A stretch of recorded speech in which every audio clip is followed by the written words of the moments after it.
बिस्मिल्लाहिर्रहमानिर्रहीम। अस्सलाम वालेकुम। हबीबुल ऑफिशियल में खुश आमदीद। दोस्तों, सब engineer civil, public health department और रूरल डेवलपमेंट डिपार्टमेंट के जो इंटरव्यूज़ चल रहे हैं तो उसका ये पार्ट 8 है और ये बिल्कुल ही इम्पॉर्टेंट क्वेश्चंस हैं जो पैनल की तरफ से हमारे दोस्तों से कैंडिडेट से जो पूछे गए हैं वो क्वेश्चंस हैं और उनके सिंपल बिल्कुल ही सिंपल आंसर्स हैं। आप इंशाल्लाह जिनके इंटरव्यू नहीं हुए हैं तो वो तो लाजमी इन वीडियोस को देखें, उनको काफ़ी सारा फ़ायदा होगा। और मेरे सारे वीडियोस देखें, ये पार्ट 8 है, 7 पार्ट दूसरे हैं वो भी देखें। सारे जो हैं मोस्ट रिपीटेड क्वेश्चंस हैं और जिनका इंटरव्यू हो गया वो भी देखें। इंशाल्लाह उनको जो फ्यूचर में जो टेस्ट वगैरह होंगे या इंटरव्यूज़ होंगे तो उनमें भी उनको काफ़ी सारा फ़ायदा होगा। तो ये है interview questions with suitable answers for the post of sub engineer civil in public health engineering and rural development department. तो इसमें नंबर 1 जो क्वेश्चन है ये पूछा गया पैनल की तरफ से, टाइप्स ऑफ एग्रीगेट्स। सिंपली जो टाइप्स हैं वो बतानी है। 2 टाइप्स हैं, फाइन एग्रीगेट्स, कोर्स एग्रीगेट्स। अच्छा, वो ये भी पूछते हैं या पूछ सकते हैं कि फाइन एग्रीगेट्स क्या हैं, तो आप सिंपली उनको बता दें। Fine aggregates are the particles that pass through a 4.75 millimeter sieve and retain on 0.075 millimeter sieve। तो 4.75 मिलीमीटर सीव से जो पास हो जाएं और 0.075 मिलीमीटर या 75 माइक्रोन भी इसको कहते हैं उस सीव में रिटेन हो जाएं, वहाँ पे रुक जाएं, तो वो होती हैं हमारी फाइन एग्रीगेट्स। अच्छा, उसके बाद है question number 3, what are coarse aggregates. Simply coarse aggregates are the particles or aggregates that pass through a 75 mm sieve and retain on 4.75 millimeter sieve। 75 mm से वो पास हो जाएं और 4.75 पे रिटेन हो जाएं तो वो होती हैं कोर्स एग्रीगेट्स। अच्छा, उसके बाद क्वेश्चन नंबर 4 है, व्हाट इज़ फाइनेस मॉड्यूलस। बिल्कुल इंपॉर्टेंट क्वेश्चन है ये। सिंपली इसकी डेफिनेशन याद करें। Finance modulus in an index number that represents the average particle size of an aggregate like sand or gravel used in concrete and their construction materials।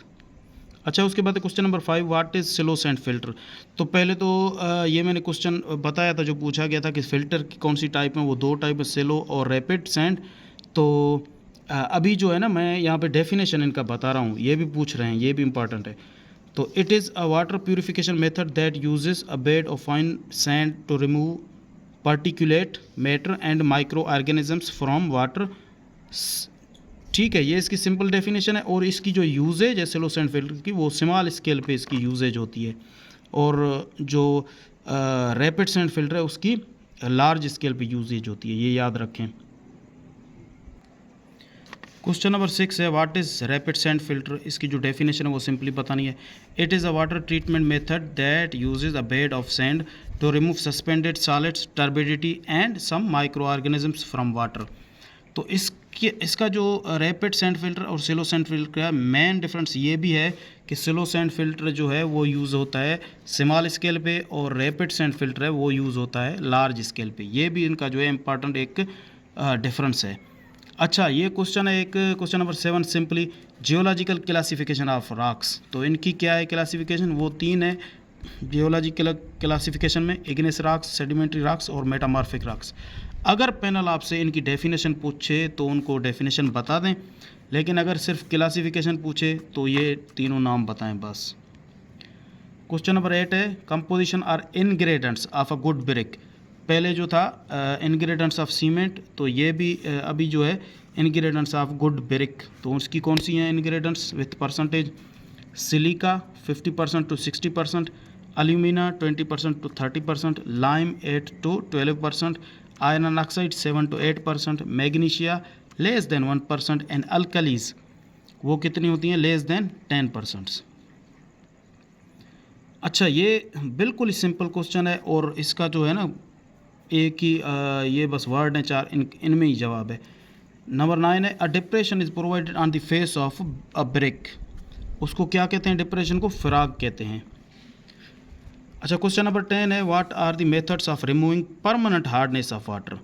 तो पहले तो ये है मैंने क्वेश्चन रखा था कि हार्डनेस की जो है वो किस तरह की हार्डनेस होती हैं वाटर की। तो वो एक तो टेम्पररी होती हैं और एक परमानेंट होती हैं। तो अभी ये क्वेश्चन है कि परमानेंट हार्डनेस को कैसे रिमूव किया जाता है।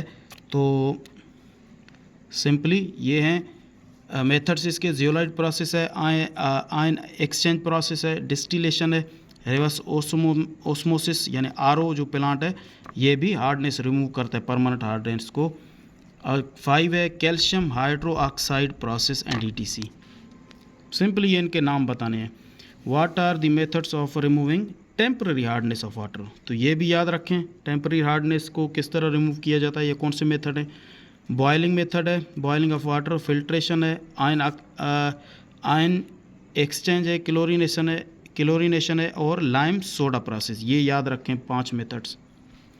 क्वेश्चन नंबर 12 है components of water supply system. ये भी हमारे दोस्त से पूछा गया था, तो उसने मुझे ये भी बताया था कि आप ये क्वेश्चन का जो आंसर है वो भी रखें अपने वीडियो में। तो ये हैं कंपोनेंट्स जो वाटर सप्लाई सिस्टम की हैं वो कौन सी हैं। पंप्स होती हैं, उसमें वाल्व्स होती हैं, हाइड्रेंट्स होती हैं और पाइप्स होते हैं, सेंट्रीफ्यूगल पंप होती है और storage tanks, water treatment plants, water distribution system. ये जो है 8 चीज़ें ये आप याद रखें और वाटर सप्लाई की जो कंपोनेंट है ये बस 8 ही आप बता दें। दोस्तों मैंने ये 8 वीडियोस बनाए हैं इंटरव्यू के हवाले से जो पास्ट पेपर में क्वेश्चंस पूछे गए हैं। तो इंशाल्लाह आप वीडियोस देखें, जिनका इंटरव्यू नहीं हुआ है तो वो लाजमी देखें, काफ़ी सारा उनको फ़ायदा होगा।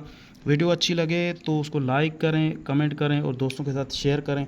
उसके अलावा अगर दूसरे भी क्वेश्चंस हैं जिनके आंसर आपको नहीं मिले हैं या पता नहीं है या वो पूछे गए हैं पैनल की तरफ से, तो वो भी मुझे कमेंट में बताएं, तो इंशाल्लाह उनके भी आंसर्स मैं आपको बताऊंगा। थैंक यू वेरी मच और दुआ में याद रखिएगा। अल्लाह हाफिज़।